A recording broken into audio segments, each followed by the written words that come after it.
Hi,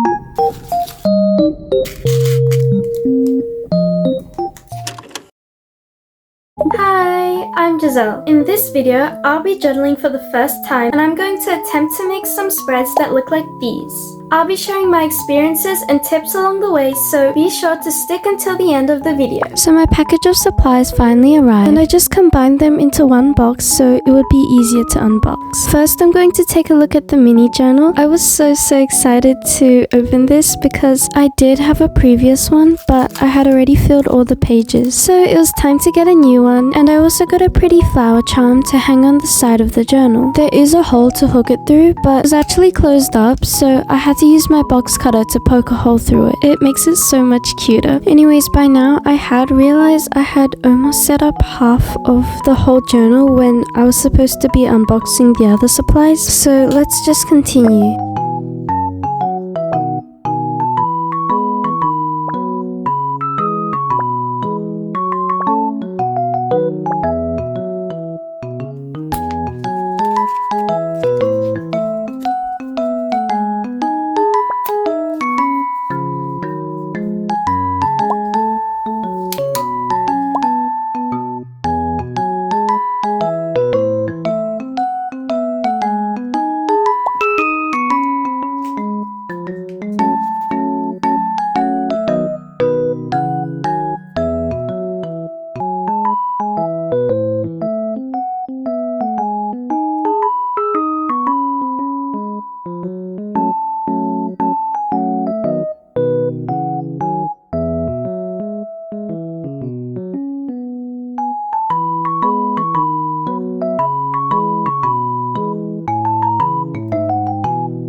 The last thing I got are paper doilies. If you don't know what these are, they can be used for surface protection, food presentation, and crafts. I'll just be needing them for journaling. I only ordered one of the round doilies, but I ended up getting two. There were also so many tiny flakes of the paper going everywhere. I also didn't realize how big the rectangular one was, but it honestly doesn't really matter since I'll be cutting them up anyway. Okay, so now we're moving on to decorating the mini journal. I was very indecisive when picking stickers. I honestly think I'm just gonna eyeball it, but I realized I did want a kind of minimalistic design. Anyways, it's ASMR time since it's time to take a break from my yapping.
Okay, so now let's move on to setting up my larger journal. I went to Muji not too long ago and I was hoping to find a notebook that I could use for journaling. Like, I know notebooks and journals aren't the same and it's way better to invest in an actual journal, but let's just say I'm not ready to invest in one.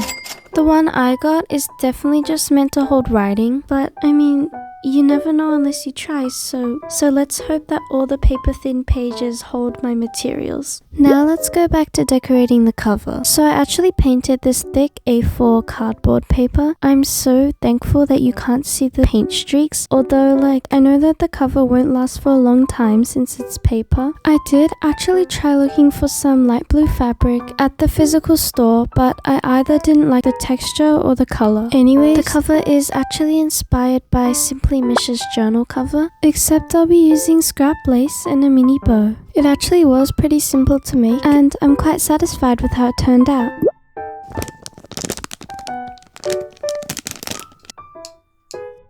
So I printed out a photo of winter from Espa, and I was honestly just thinking of going with a blue theme, but later on I decided that I wanted to add some more color, so I added pink in the end. So I actually have been putting off doing this for about a month now. Did I feel slightly overwhelmed doing larger scale journaling because there's more space to cover?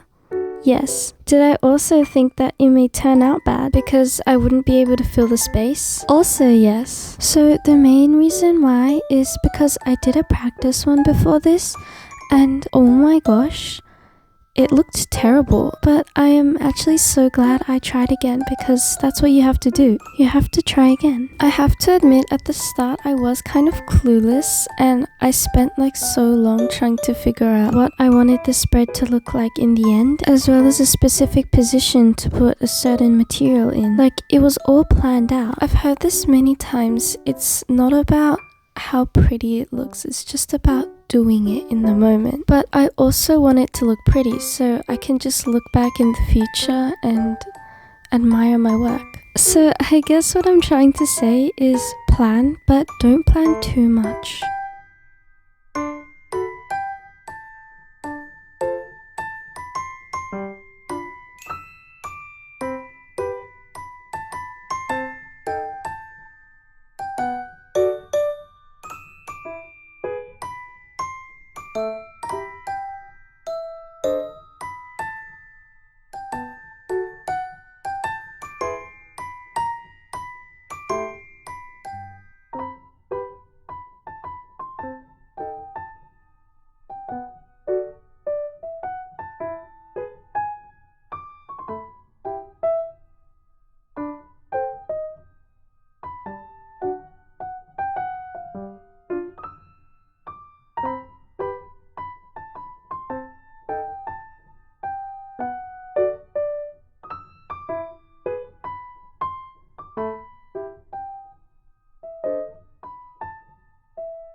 So I thought that this page was done by now, but then I realized that I have a whole other page to do. So for this page, I thought it would be really creative to get a plastic pocket and fill it with glitter and sequins. Right now though, it's just me being indecisive and trying to figure out where I want to place things in general.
And yay, the page is finished. I think it looks really cute. I'm glad it turned out the way I wanted it to, but even if it didn't, I would have many more pages to practice. Thank you so much for watching. If you made it up to here, comment down journaling. See you next time.